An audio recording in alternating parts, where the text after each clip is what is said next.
Hello guys, welcome back to my channel. Today we'll be discussing OET speaking.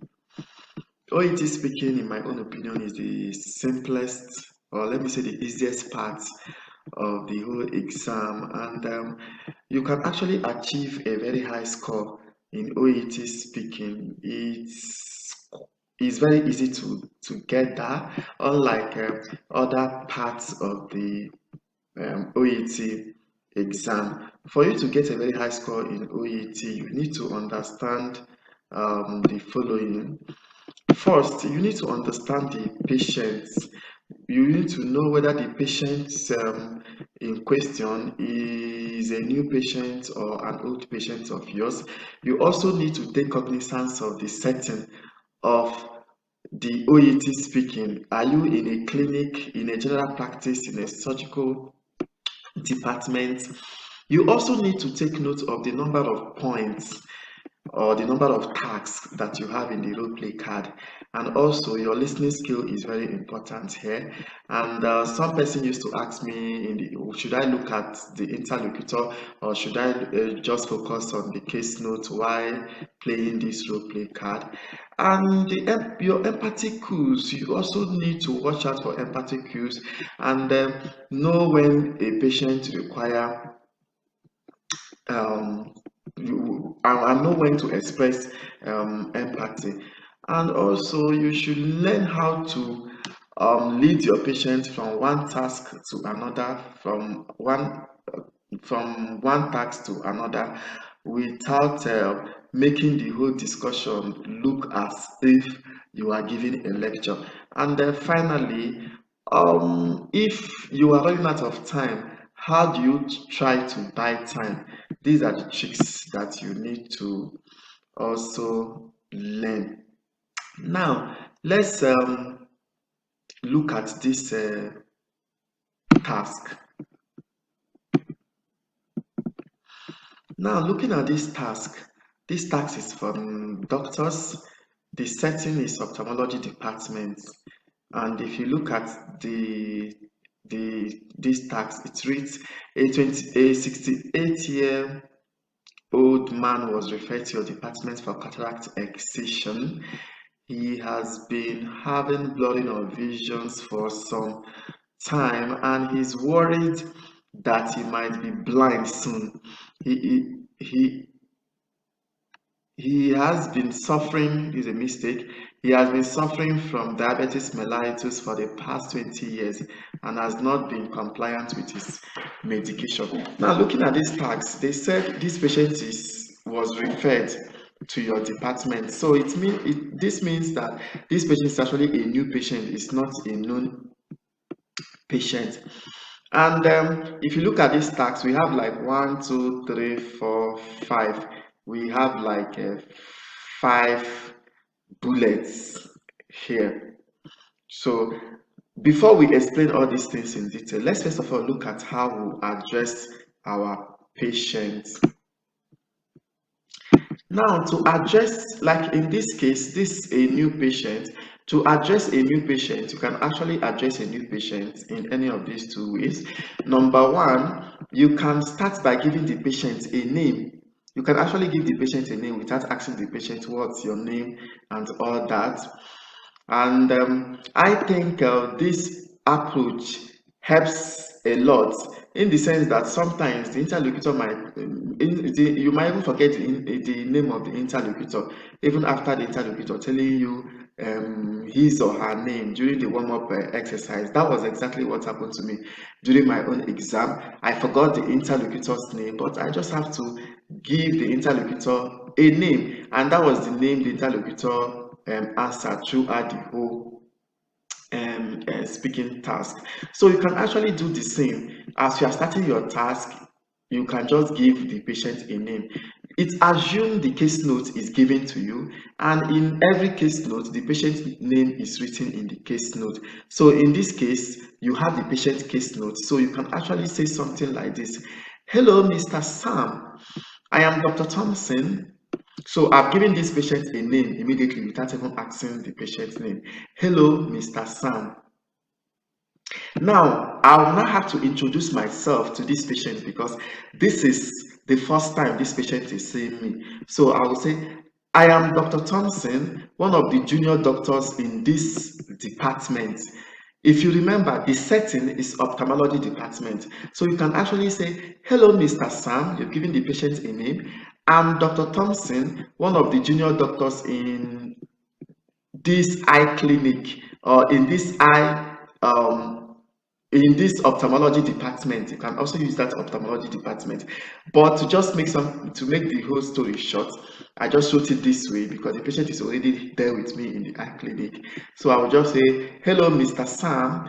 I'm Dr. Thompson, one of the junior doctors in this department. I have some notes here with me. I understand you were referred to us because you are having a blood vision. In your own words, could you please tell me more about your condition? That's number one approach. Another approach is this. Good afternoon, the patient will reply. I am Dr. Tunde Thompson. I'll be your attending physician today. Please, what may I call you? So the patient will tell you his or her name. Or I can say, I am Dr. Tunde Thompson, one of the junior doctors in this department. I'll be your attending physician today. Please, what may I call you? Then the patient will not tell you his name. Then you proceed. Mr. Sam, I have some case notes here with me.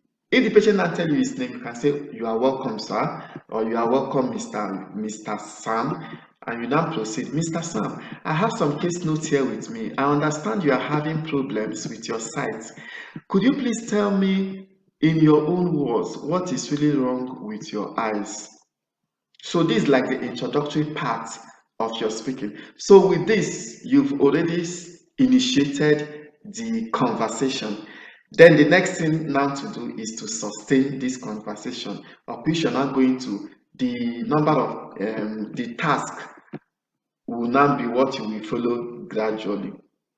Remember one thing, the first thing is to address your patient properly, either to give this patient a name or to ask this patient what he would like to be called. Then the patient will tell you that before you proceed. Secondly, is to know the setting. Is it in? So the setting is actually very important, whether to know if it's a home visit, in a hospital setting, in a health center, suburban medical practice. So just as I said in the introduction, I said let's go back there again to see how I incorporated this setting. I said, hello, Mr. Sam. I am Dr. Thompson, one of the junior doctors in this department. I said, in this department. If they had used clinic, I would say in this clinic. Do you understand? So that will show the examiner that you actually understand the setting of the OET, the setting of the role play card. So another thing that you also consider again is the number of points that you have in that in the role play card. For example, we have for instance we have five bullets here. Number one bullet is to explain to the patient his condition. The second is to discuss the treatment procedure and possible side effects. Reassure your patient that the side effects of the procedure are manageable. Encourage your patient to take his drugs as prescribed. Then educate your patient on other complications of diabetes, such as nephropathy, DKA, ulcer, cerebrovascular accident, and all. So if you actually look at here, we have 5 points. In OET speaking, you have 5 minutes for each role play card. You will have 2 role play cards that very day. For each role play card like this one, you will just have 5 minutes. Now, in that 5 minutes, you are not the only one that will talk. You will talk and your patient will also talk. So let's assume you talk for 3 minutes and your patient talks for 2 minutes, that will give you 5 minutes. Meaning, if you say you want to use 1 minute for each point, you will run out of time. So what I used to tell my candidates in the academy is this: for each point, don't ever always try to exceed 30 seconds. Like here, they say explain to the patient his condition. That does not mean that you now start explaining everything that you've learned in medical school. Just in layman terms, just say one or two things about this is condition. You can't say everything, it's not possible because you don't have that time. So after you finish this one, you allow the patient to talk before you go to the next task. So if you, let's say that you use 20 seconds for each of the tasks, you'll be able to finish the task. Although there is no mark awarded to you for finishing the task, in the criteria used for assessment, there is no completion of task in that criteria. But if you don't finish your task, let's assume you get fixated in this first point. That means you might not have other expressions, vocabulary range, and the rest for grammatical expressions enough that will help to grade you or to score higher. Because as you are discussing this, you are using a variety of vocabulary. As you are discussing this, you are using a variety of expressions and all that. But by the time you are fixated in this first or just first and second, you might miss out in all this and you not have enough expressions for assessment. So you try as much as possible not to talk too much. Whenever you are talking more than 30 seconds, know that you're already wasting time, number one, and you're already giving a lecture. And you remember, you're supposed to engage your patient. If you're not engaging your patient, you don't hear from your patient, you don't put yourself in the patient's perspective, it's your role play card will look more or less like you are giving a lecture, and that will bring down your score. Another good point that you should also note is this, what we call the listening skill. You should be able to develop that ability to pause and listen. Whenever you are talking and your patient interjects, don't continue to talk. Just pause and listen to your patient. And again, you can also learn a great deal from the listening module. That's why some of my candidates will be like, should I practice listening first? After listening, I'll practice reading. After reading, I'll practice writing, and so on and so forth. I'll always tell them that that's not a good preparatory method. If you are preparing for OET, carry everything alongside, because as you are listening to those tapes, you are listening to, just listen to how they interact with patients in the clinic. You also borrow some lines from those interactions, and those lines are actually beautiful lines that you can actually get from them. So this is one of the points that you really need to work on and see how your speaking will improve. Some persons have asked me, is it good for me to gesticulate while talking to the interlocutor? Well, nobody is looking at you. There are no video cameras, so you can do whatever you want to do there, as long as what you are saying is making sense. So if you think, because some persons, when they are nervous, the gesticulations per se help them. Maybe they'll be raising hands, pointing to, it's a kind of help them to relieve the build up tension. So if gesticulation, you are cool with gesticulation, go ahead and do it. There are no video cameras, it's just your voice that they will listen to. And besides, it's not even the interlocutor that is your examiner, rather your role play card will be recorded and will be examined later. Also very important that you watch out for empathy cues. Some persons, while they are playing this role play card, they tend to ignore or gloss over empathy cues. When a patient is in pain, you are supposed to express empathy. I I'm sorry. I understand this must have been very difficult for you. When the patient is anxious, you also express empathy. I understand that you are passing through a lot now, but I believe if you do this or do that, you will get better on all that. So at every given point in time, try to listen and pay attention to empathy. If a patient is angry, you find a way to calm the patient down. Miss Smart, I understand that what I've told you is actually very distressing, but I would want you to calm down so that I'll be able to help you. So these are ways that you can calm your patient down, especially when the patient is angry. You can meet angry patients in your role play card. When a patient is fearful, when a patient is unhappy, these are the type of things that you watch out for. And when you notice such things, you try and express empathy. Don't just, the patient is worried, you just, then we say, oh, is this middle prick going to be painful? You just take the patient. Yes, of course, it will be painful. Don't you know that it will be painful before?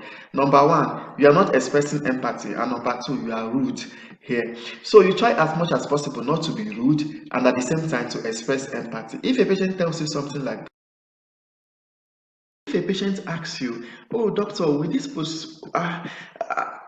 procedure going to be painful? You would see here that the such a patient is actually anxious, or the patient is actually fearful. You're not now supposed to reply the patient, of course the procedure will be painful, don't you know? No, that will, in that case, you are not expressing empathy.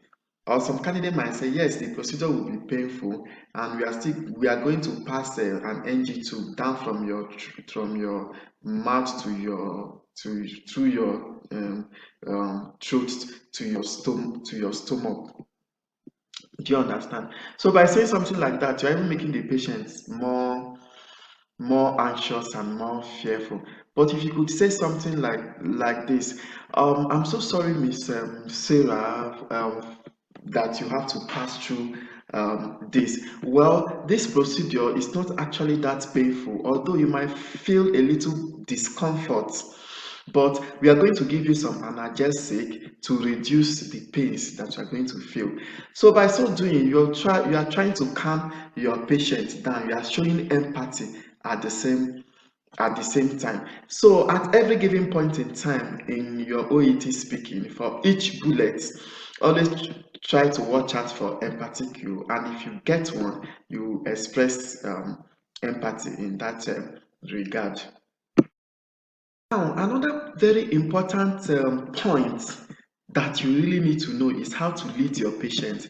There are most candidates, of which I've seen such in my academy, when during practice section, during speaking section, you will see some candidates. This is our task now, and this candidate has already introduced the whole this thing, and then the patient has to ask, okay, how may I help you, or can you tell me? After the patient is now telling him or her his or her sign or symptoms and all, then the doctor will now start to explain to the patient the condition. And after explaining this condition, the doctor will go straight to discussing the treatment procedure and possible side effects. After which, the doctor will go straight to reassuring the patient that the side effects of the procedure are manageable. After which, they go straight again to encourage the patient that the drugs, just like that, until when the doctor now get to this, finish the whole task, you now ask the patient, do you have any question? If you do something like that in exam, you will definitely, to me, I think you will definitely fail, because the OET speaking is not a lecture, it's not a seminar. Rather, it's like a conversation and interaction, and you must carry your patient along. So after the first, this is what I used to tell my students. After the first bullet, after you fulfill this bullet within 20 seconds, the next thing you are going to tell the patient is, you will use pointers, leading questions like, Do you still have any other concerns? Are there other things still bothering you? Do you still need to tell me something more? Are there other questions that you might want to ask me? Mrs. Sarah, do you understand what we just discussed? So you just use leading questions to let the interlocutor, because the interlocutor also has a task too. And this task, the two tasks, they are synergized together. So if you from this point number one enter this one, from here enter this one, from here enter this one, without even using leading question to know the patient task too, you will find yourself that you would have, number one, you will even show the patient off balance. If the person is a very good actor too, he will still act along and to your failure. So at every given point in time, after each point, try to use a leading question. Miss Sarah, I hope I've been able to answer I hope I've been able to help you, or I hope you understand what I just explained. Do you still need to tell me something more? Then the patient will come up again and say, well, this, that. Then you now go to the next one and discuss the treatment procedure and the side effects. After which you now ask the patient again. I hope you understand. I hope you'll be able to carry on with this treatment. Occasionally, you also try to carry the patient along, like this treatment option now. After discussing the treatment option, you also want to know the patient's own view to this treatment. Do you think you'll be able to go along with the treatment, or are there some reservations? Then the patient will open up and maybe ask you the next question. Maybe talk about his fears or her fears.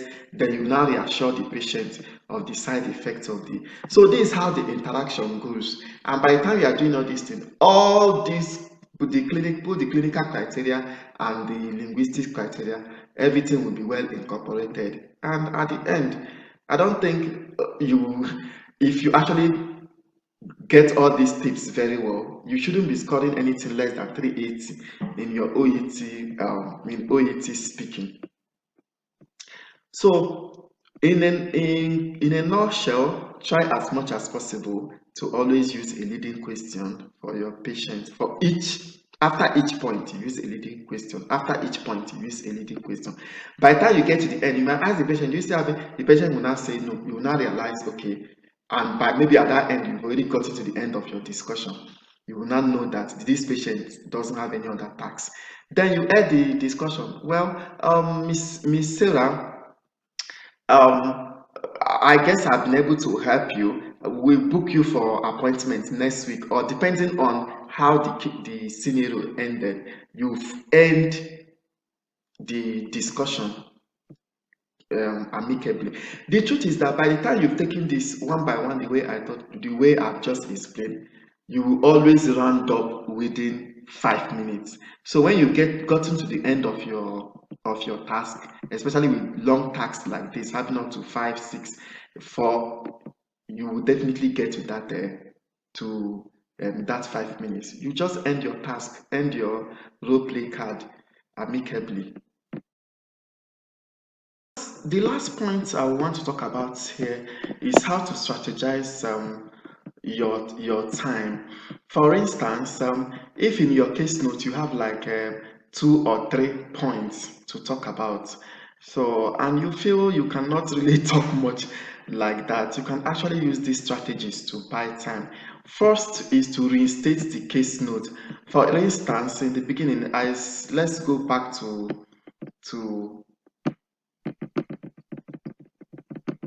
the case note again. Okay, for instance, see how I started my role play card here. I said, hello, Mr. Sam. I'm Dr. Thompson, one of the junior doctors in this department. I have some case notes here with me. Now, I restated what is in the case notes. By doing this, I'm actually buying time. I understand you will refer to us because you are having a blood vision. In your own words, could you please tell me more about your condition? So this is a strategy to buy time. That was what I also did here. before you actually start. By then you would have wasted like 20 to 30 seconds, or let's say 10 to 30 seconds depending. So another thing you can also do to buy time is to make a recap. So to make a recap, when you are done, maybe you've asked the patient, are there other things still bothering you? The patient now say no, that is fine now.